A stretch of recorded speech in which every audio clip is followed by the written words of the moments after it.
Assalamualaikum warahmatullahi wabarakatuh. Perkenalkan, saya Nurul Rofiqoh Maulidina dari kelompok 6 akan mempresentasikan hasil diskusi kami, yaitu mengenai analisis PES dan SWOT dalam industri media. Baik, untuk yang pertama, pengertian PES. PES merupakan singkatan dari P politik, E ekonomi, S sosial, dan T teknologi. Analisis PES sendiri digunakan sebagai alat perencanaan strategis yang digunakan untuk mengevaluasi dampak dari faktor-faktor politik, ekonomi, sosial, dan teknologi suatu proyek. Untuk politik sendiri, faktor ini menilai bagaimana peraturan pemerintah dan faktor hukum dalam mempengaruhi lingkungan bisnis dan perdagangan. Masalah utama dalam faktor ini yaitu stabilitas politik, pedoman pajak, ideologi negara, peraturan perdagangan, peraturan keselamatan, dan peraturan ketenagakerjaan. Untuk analisis ekonomi, perusahaan akan meninjau suatu masalah ekonomi yang berdampak pada perusahaan. Hal ini dapat mencakup faktor-faktor seperti suku bunga, inflasi, pertumbuhan ekonomi, nilai tukar mata uang, tingkat pengangguran, dan tahap siklus pada negara yang bersangkutan. Lalu apa sih analisis politik dan ekonomi dalam industri media? Ketika berpolitik menggunakan atau melalui media massa, maka perlu diperhatikan segala aspek agar tidak menjatuhkan politik dari kubu manapun satu sama lain. Kemudian untuk ekonomi, contohnya seperti isu ekonomi yang berulang, tersebarnya kabar krisis ekonomi yang dapat meresahkan warga jika berita pada media tidak disampaikan dengan baik dan benar. Selanjutnya akan dilanjutkan oleh teman saya. Assalamualaikum warahmatullahi wabarakatuh. Perkenalkan, nama saya Yusratul Amalia, NIM 933507119.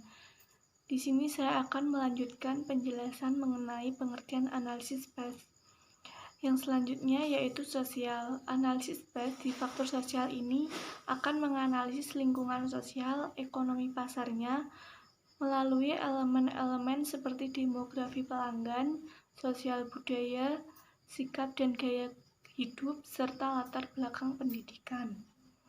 Dengan analisis ini, kita dapat memahami kebutuhan konsumen dibentuk dan apa yang membawanya untuk membeli suatu produk. Yang selanjutnya yaitu teknologi. Faktor ini menganalisis dan menilai bagaimana teknologi dapat berdampak positif dan negatif terhadap pengenalan produk atau layanan ke pasar. Faktor-faktor ini termasuk kemajuan teknologi, siklus hidup teknologi, peran internet, dan pengeluaran untuk penelitian teknologi oleh pemerintah. Contoh kasus PES dari segi politik yaitu mengatur persyaratan teknis penerbitan dalam undang-undang. Ekonomi, kondisi persaingan semakin ketat ketika krisis ekonomi. Sosial, masyarakat menginginkan informasi yang lebih akurat. Teknologi, masih ada daerah yang belum terjangkau teknologi. Di sini saya akan melanjutkan materi yaitu analisis SWOT. SWOT adalah singkatan dari kekuatan, strengths, kelemahan, weaknesses, peluang, opportunities, dan ancaman, threats. Seperti namanya, analisis SWOT merupakan suatu teknik perencanaan strategi yang bermanfaat untuk mengevaluasi kekuatan atau strengths, kelemahan atau weaknesses, peluang atau opportunities, dan ancaman atau threats dalam suatu proyek, baik yang sedang berlangsung maupun dalam perencanaan baru. Teknik ini dibuat oleh Albert Humphrey yang memimpin proyek riset pada Universitas Stanford pada dasawarsa 1960-an dan 1970-an dengan menggunakan data dari perusahaan Fortune 500. Semua pelaku bisnis pasti memiliki sejumlah tujuan yang ingin dicapai. Tanpa adanya strategi yang jelas, sulit sekali mewujudkan semua tujuan itu. Strategi itulah yang dikembangkan berdasarkan hasil analisis SWOT. Unsur-unsur SWOT ada 4 hal yang menjadi singkatan dari model analisisnya, yaitu 1. Strengths. Kita harus mengenali dan memahami kekuatan terbesar dalam bisnis yang sedang dijalankan. Proses pengenalan dan pemahaman ini akan menghasilkan sejumlah bahan temuan yang diharapkan berpengaruh positif bagi kesuksesan perusahaan. Bagaimana sih cara mengenali dan memahami kekuatan tersebut? Salah satu caranya, kita bisa menyusun daftar sejumlah pertanyaan untuk mengidentifikasinya. Contoh pertanyaannya adalah 1. Apa sih kelebihan bisnis atau perusahaan si A? Yang kedua, apa sih keunikan bisnis atau perusahaan si A? Nah, yang ketiga, apa yang membuat bisnis atau perusahaan si A lebih baik dari yang lain?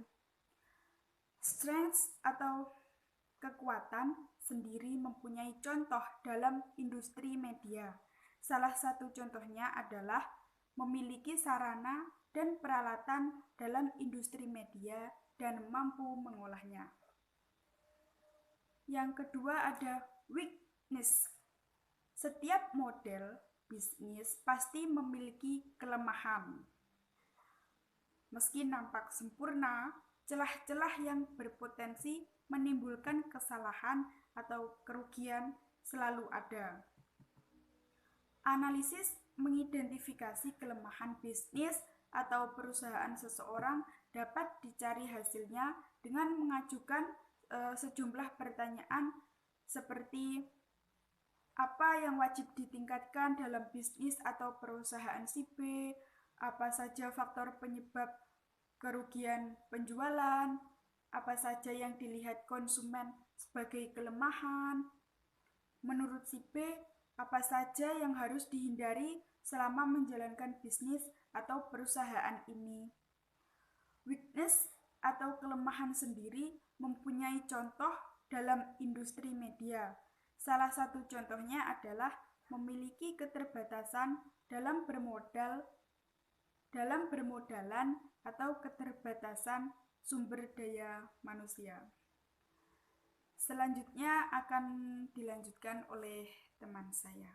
Assalamualaikum warahmatullahi wabarakatuh. Di sini saya akan menjelaskan tentang opportunities atau bisa disebut dengan peluang. Nah, apa sih peluang itu? Jadi, peluang itu adalah segala sesuatu yang memungkinkan kita untuk mendapatkan kemudahan. Ini masih mungkin ya. Jadi, sesuatu yang bisa memudahkan usaha kita. Nah, itu. Nah, terus untuk contohnya, salah satu contohnya itu semakin banyak konsumen yang menggunakan media massa sehingga mereka semua bisa terjangkau oleh info-info yang akan kami berikan. Nah, terus untuk ancaman itu sendiri yaitu kemungkinan sebaliknya. Jadi apapun yang kita dapat dan itu berdampak negatif terhadap kita. Tapi apa peluang dan ancaman itu masih memungkinkan ya. Nah, contohnya yaitu perubahan strategi pesaing yang mana itu bisa berdampak negatif bagi kita. Terima kasih. Selesai.